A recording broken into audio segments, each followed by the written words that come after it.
COM చెప్పండి. C stands for calm. స్త్రీ ఎప్పుడు కూడా మృదుభాషిగా ఉండాలి. స్త్రీ ఎప్పుడు కూడా సాత్వికురాలిగా ఉండాలి. స్త్రీ ఎప్పుడు కూడా పొందికగా మాట్లాడేదిగా ఉండాలి. స్త్రీ ఎప్పుడు కూడా తగుమాత్రపు మాటలు మాత్రమే మాట్లాడేదిగా ఉండాలి. అందుకనే అపోస్తుడైనటువంటి పేతురు గారు కానీ పౌలు గారు కానీ స్త్రీలను గురించి మాట్లాడుతూ, స్త్రీలారా వెలుపటి అలంకారము మీకు అలంకారముగా ఉండకుండున్నట్లు ఇదిగో మీకు అంతరంగం అలంకారంగా ఉండాలి. ప్రతి స్త్రీ ఎలా ఉండాలంటే సాధువైనట్టు మృదువైనట్టు గుణమును అక్షయ అలంకారాన్ని మీరు అలంకారంగా ధరించండి అంటాడు. చప్పలు కొట్టు స్తోత్రాలు చెప్తా. నా ప్రభు బిడ్డలారా, ఈ మాట చాలాసార్లు నేను చెప్పాను. ఏ స్త్రీ అయినా భర్త మనసు గెలుచుకోవాలన్నా, భర్త తరపు వాళ్ళ మనసు గెలుచుకోవాలన్నా ఎప్పుడు స్త్రీ మృదుభాషిగా ఉండాలి. మృదుభాషిగా ఉండాలి. అక్కడ శారమ తల్లిని గురించి చెప్తా అంటాడు, అటువలనే అలనాటి స్త్రీలు అని చెప్తూ, పరిశుద్ధ స్త్రీలు అని చెప్తూ శారమ తల్లి అట అబ్రహామును పట్టుకొని నా యజమానుడా అని పిలిచిందంట. చెప్పండి, పెద్దగా చెప్పాలమ్మా. తన భర్తను పట్టుకొని ఏమని పిలిచింది? పెద్దగా చెప్పాలమ్మా. మొత్తం నా యజమానుడా అని అందంట. ఏమంది?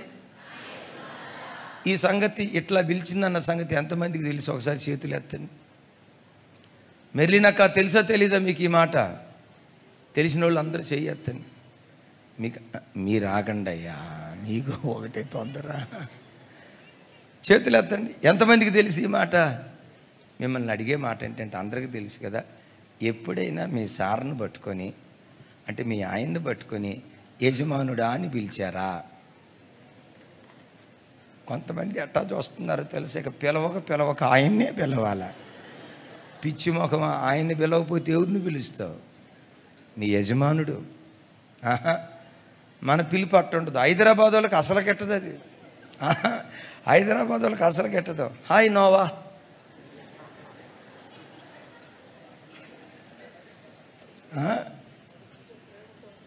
అది కూడా అది కొంచెం ప్రేమతో, ఇంకా కొంచెం శృతి మించితే ఎరా నోవా,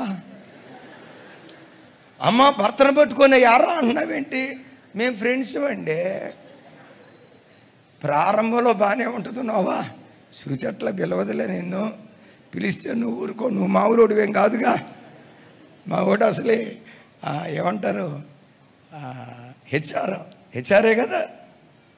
రైట్. చూడండి, కొంతమంది ఈ ప్రేమ ఎక్కువైపోయి పెళ్ళైన కొత్తలో యారా బంగారం అని అంటాడు మనోడు. ఆ అమ్మాయి వచ్చి అంటది యారా వజ్రం అంటుంది. అలాగని ఆడి పేరు ఏం వజ్రం కాదు. వీళ్ళు కొత్తగా పెట్టుకున్న పేర్లు. ప్రారంభంలో యారా అంటే బాగానే ఉంటుంది. పెళ్ళైన సంవత్సరం తర్వాత ఒక అబ్బాయి వచ్చి అన్నాడు, అన్న ఏమండి అని పిలవదన్నా, ఏమండి అని పిలవకపోయింది, కనీసం పేరు పెట్టి కూడా పిలవదన్నా. మరి ఏం పిలుస్తుంది? ఎరా బాగున్నావా అంటది. నాకు అర్థం కాక అట్టట్టా పిలిచిందయ్యా నిన్నన్నా, మరి అడగండి అన్నా అన్నాడు. ఏమమ్మా యారా అని ఎట్లా పిలిచావంటే, పెళ్ళైన కొత్తలో యారా అని పిలవమని ఈయన నాకు నేర్పాడు. నేను కొత్తలో అన్నాను ఏవండి అన్నా. ఏమందంట? పెళ్ళైన కొత్తలో యావండి అంటే మా వాడు అన్నాడు, నువ్వు నన్ను యావండి అంటే దూరం చేసినట్టుందే అన్నాడంట. మరి ఏమనమంటావంటే, నేను నిన్ను యారా బంగారం అంట, నువ్వు యారా వజ్రం అను. అప్పుడు పిలవమని ఇప్పుడు వద్దంటే ఎట్టా? నన్ను అడుగుతుంది ఆ చెల్లి, అన్నయ్య మీరు చెప్పండి న్యాయం. నేను చెప్పాను, నువ్వే రైట్ అమ్మా. ఈ దరిద్ర పిలుపులు ఉండకూడదు. శారమ తల్లి అట ఎప్పుడు బిడ్డలరా. అక్కడ చూడండి, భార్య ఎవరి నీడ కింద ఉంది? కొంచెం పెద్దగా చెప్పాలి తల్లి, హుషారుగా చెప్పాలా. ఎవరి నీడలో ఉండాలా? నేను ఒకరోజు ఎక్కడ మోషాన్ని వచ్చాడా వాళ్ళ ఊరు వెళ్ళే సిల్లేవారిపాలెం. అక్కడ నుంచి ప్రార్థన నుంచి వస్తుంటే మధ్యరాత్రి ఒక తల్లి, అయ్యగారు అర్జెంటుగా మా ఇంటికి వచ్చి ప్రార్థన చేయండి అంతే. ఎంత ఆరిపోయే కార్యక్రమం ఏమైపోయిందోనని చెప్పి అర్ధరాత్రి పూట 1 గంట ఆ ప్రాంతంలో ఆ ఇంటికి వెళ్ళాం. వాళ్ళ ఆయన్ని లేపుతుంది, నిద్రమోహం అని. వాడు పగలంతా పనిచేసి అలిచిపోయి వచ్చి నిద్రపోతున్నాడు. మొత్తానికి తిట్టి లేపిందండి. మొత్తానికి మనోడు 6 అడుగులు ఎత్తున్నాడు, 6.5 దాకున్నాడు. ఈ అక్క 4:30 5:15 ఉంటుంది. ఏం అట్లాగని భర్త ఎత్తుంటే భార్య ఎత్తుండాలని ఏం లేదండి. మ్యాచింగ్ గీచింగ్ బైబిల్లో నైజాంతా. ఆత్మీయత కలిస్తే చాలు వివాహం చేసుకోవచ్చు. ఆత్మీయతకి అగ్రపట్టం కట్టాలి కానీ అందాలకి చందాలకు కాదు. చూడండి, ఈ మనిషి భర్తను పట్టుకొని అంటది, అయ్యగారు మనిషి దొనబోతులాగా ఉన్నాడు కానీ తాటికాయ ఎంత లావు ఉంది కానీ అసలు తలకాయే లేదండి. మా ఆయనకి తలకాయే లేదండి, మీరు గట్టిగా ప్రార్థన చేయండి అంది. నేను మనసులో అనుకున్నాను, నువ్వు అనేది నిజమేనమ్మా, వాడికి తలకాయే లేదమ్మా. వాడికే కనుక తలకాయ ఉంటే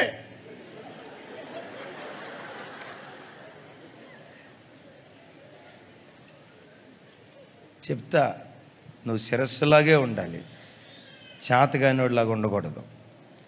ఇది ఫ్యామిలీ స్ట్రక్చర్. జెర్మియా పాస్టర్ గారు పెట్టిన హైరార్కీ కాదు, సర్వోన్నతుడైన దేవుడు ఏర్పాటు చేసిన కుటుంబ నియమావళి ఇది.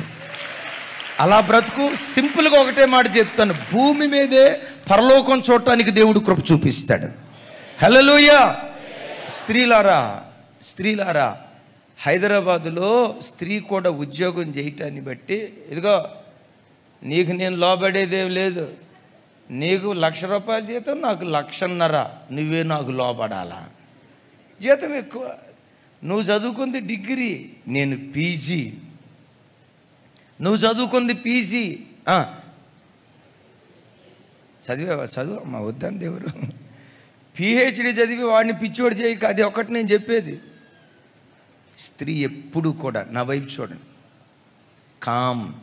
సాధువైనదిగా, మృదువైనదిగా ఉండాలి. నేను చాలాసార్లు ఈ మాట చెప్పాను. ఒక తండ్రిని నేను చెప్పాలి, కొన్ని సందర్భాల్లో చెప్పాలి. ఒక భర్త భార్య అందంతో సంవత్సరమే కాపురం చేస్తాడు, గుణంతో జీవితాంతం కాపురం చేస్తాడు. అందంతో కాపురం చేసేది సంవత్సరమే, అందం ఆరిపోతుంది, అందం కరిగిపోతుంది. అమ్మదేవుడు ఒకడు అన్నాడు, అన్న బొక్క మీద నవ్వితే సొట్ట పడుతుందని, ఆ సొట్టను చూసి పెళ్లి చేసుకున్నానన్న.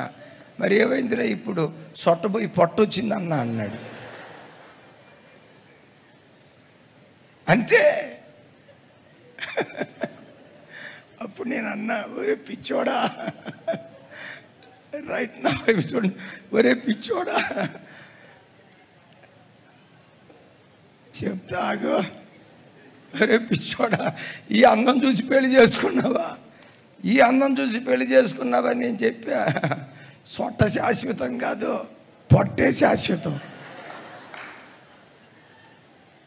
నేనంట, అమ్మా నువ్వెంత మృదుభాషిగా ఉంటావో, ఎంత ప్రేమగా మాట్లాడతావో, అటు అత్తతో కానీ, ఇటు మామతో కానీ, అటు ఇంటి వాళ్ళతో కానీ ఎంత ఆప్యాయంగా మాట్లాడతావో, ఎంత ప్రేమగా మాట్లాడతావో, ఆ ప్రేమతో కూడుకున్న మాట నీ ఇల్లంతా గెలుచుకోవటానికి కారణమైపోద్ది.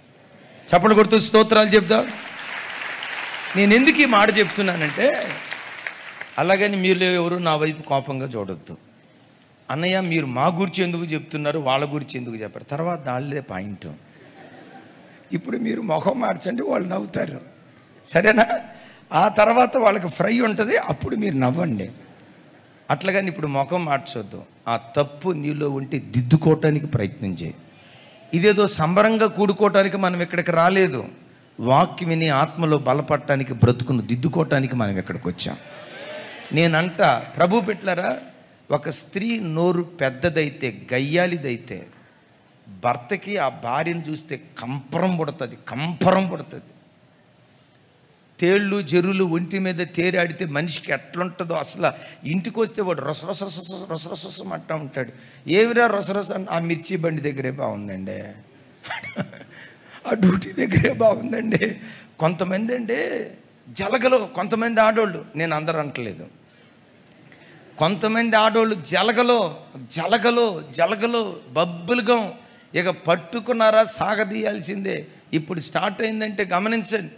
నేను అప్పుడప్పుడు చెప్తా కదా, మొదటి ప్రపంచ యుద్ధం 3 సంవత్సరాలతో అయిపోయింది, రెండో ప్రపంచ యుద్ధం 4 సంవత్సరాలతో అయిపోయింది. ఈ యుద్ధం జరిగించిందంటే ప్రాణమన్నా పోవాలా, ప్రభు అన్నా రావాలా. కొంతమందికి ఆ దరిద్రపు మనసు ఉంటుంది. గమనించండి, ఒక్క మాట, ఈ మాట మరలా గట్టిగా చెప్తాను.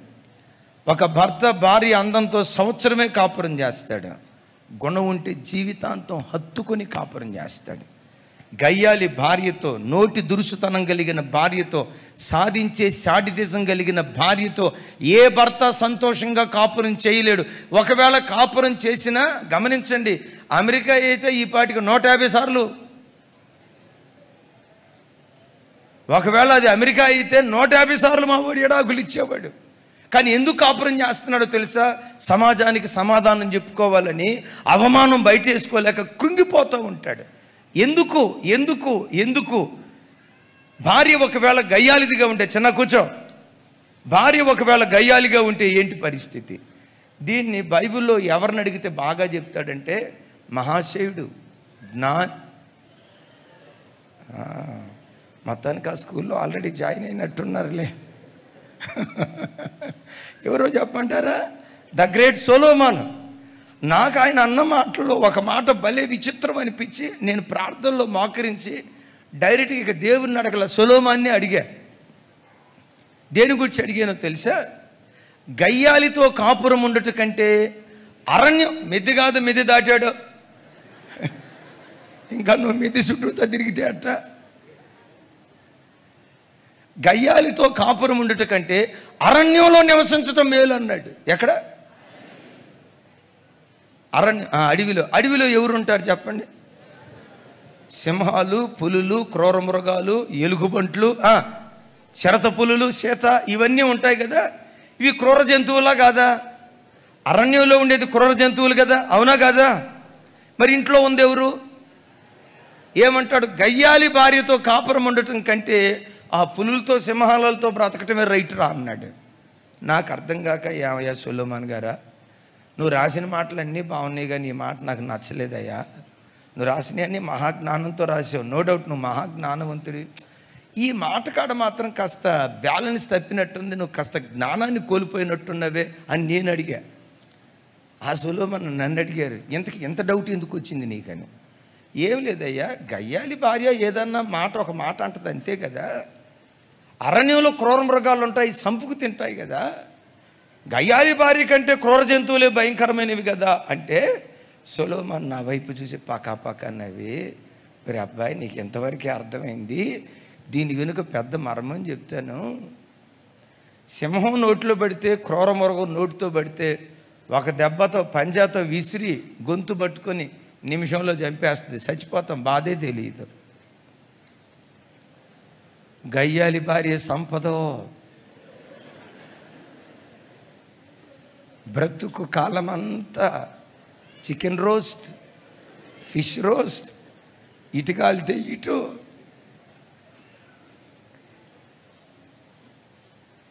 నాకు అర్థం కాల, ఈ పిసికి మెదడికి అర్థం కాల. ఇంకొకసారి ఎక్స్ప్లెయిన్ మీ అన్నాను, ఇంకొకసారి ఎక్స్ప్లెయిన్ చేయన్న అంటాడు. ఏం లేదు నాయన, సిరుతుపులు నోట్లో పడ్డాడు అనుకో, ఒక్క దెబ్బతో చంపేస్తుంది. ఆ బాధ ఏదో 2-3 నిమిషాల్లో ఆ నొప్పి తెలిస్తే తర్వాత చచ్చిపోతాడు. గయ్యాలి భార్య నోట్లో పడిందంటే ఈడన్నా చావాలా, అది అన్నా చావాలా. వీళ్ళిద్దరిలో ఎవరో ఒకళ్ళు చచ్చేదాకా ఏపుకు తింటారు. పోరు పోరు పోరు పోరు పోరు పోరు. నేను అప్పుడు ఆ సొలొమన్ గారిని చూసి, అన్నా నువ్వు నిజంగా జ్ఞానవంతుడు అయ్యా. బిడ్డలరా, స్త్రీ ఎప్పుడు మృదుభాషిగా ఉండాలి, సాత్వికురాలిగా ఉండాలి. నోటి దురుసుతనం కలిగి నువ్వు బ్రతికేవా, ప్రత్యక్ష నరకం భూమి మీదే చూసేటువంటి ప్రమాదం ఉంది. Right? C stands for calm, O stands for common, అది దానికి హస్బెండ్ దగ్గర చెప్తాను. తర్వాత M stands for money management. నా ప్రభు బిడ్డలారా, స్త్రీ ఎప్పుడు పొదుపు పొదుపు పొదుపు అయిందిగా ఉండాలి. మీ ఆయన ఎప్పుడైనా అమ్మా ఈ 5,000 రూపాయలు పెట్టి చీర కొనుక్కొచ్చుకో అన్నాడు అనుకోండి, ఆయన వైపు చూసి 7,000 రూపాయలు పెట్టి కొనవచ్చు నీ సొమ్మేం పోయింది అని అనొద్దు. ఆ 5,000 రూపాయలు తీసుకొని బజార్కి వెళ్ళి 4,000 రూపాయలు పెట్టుకొని ఆ 1,000 రూపాయలు దాచిపెట్టాయి. ఎప్పుడో ఆయన కష్టం వస్తుంది కదా, ఈ 1,000, 500, 100, ఈ 100 ఇదంతా కలిపి ఇంట్లో డబ్బులు లేవే, ఏం చేయాలో అర్థం కావట్లేదు, 10,000 అర్జెంటుగా కావాలా అని అంటంతో నువ్వు అనాలా, నేను ఉన్నాను కదండి, మీరు ఏమి టెన్షన్ పడొద్దండి, ఎక్కడున్నాయి డిబ్బి ఇది ఉంటుంది కదా, ఏదో ఏమంటారమ్మా చెప్పాలి, ఆ డిబ్బి తీసుకొచ్చి ఆ 10,000 రూపాయలు ఇచ్చావనుకో, ఎక్కడే నీకు అంటాడు. అదే చీరకి ఇచ్చారు కదండి 5,000, 4,000 పెట్టే తీసుకున్నానండి, పలానా రోజు పలానా దానికని 3,000 ఇచ్చారు కదా, 2,000 ఖర్చు పెట్టానండి, 1,000 రూపాయలు మిగిల్చానండి, ఆ 1,000 రూపాయలు చేతిలో పెట్టు.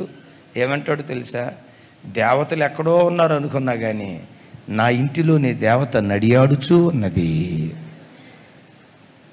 కొంతమంది స్త్రీలు ఉంటారు, మగోడుకు బోడుగుండి చేసి వదిలిపెడతారు. ఆ డ్యూటీకి వెళ్ళే లోపు వాడు వస్తాడు, ఎవడు వాయిదాలోడు టీవీ ఆ బండి నెట్టుకుంటూ వెళ్తాడు, వాయిదాలు. మళ్ళీ అమ్మాయి ఏం చేస్తుందో తెలుసా, వాడికి వరుస కలిపిద్ది, అన్నయ్యో ఓ అన్నయ్య అని. వెంటనే ఈ అన్నయ్య విని, చెల్లెమ్మా నువ్వేనా, అచ్చో నా చెల్లిలాగే ఉన్నావంటాడు. మొత్తానికి వెళ్తాడు. వెళ్ళిన తర్వాత అన్నయ్య మాకు టీవీ లేదన్నయ్య, ఒకేసారి కట్టాలంటే కట్టుకోలేము అన్నయ్య, ఎట్లాగా అన్నయ్య అని అంటే, అన్నయ్య కదా నీకెంత సెట్ అంత, నేను అన్నానమ్మా ఇదంతా 15,000, మామూలుగా 10,000, ఇదంతా 15,000, నా చెల్లివి కదా నీ కోసం 14,000కి ఇస్తున్నాను పో అని చెప్పి ఇస్తాను. పెద్ద బుల్లి తెర పెడుతుంది, వాడు డ్యూటీ నుంచి వస్తాడు, ఆ టీవీ చూసి వీళ్ళ అమ్మా నాన్న ఏమన్నా పంపించారేమో అనుకుంటాడు, ఎక్కడది అంటాడు, మా అన్నయ్య పంపించాడు అని చెప్పేది.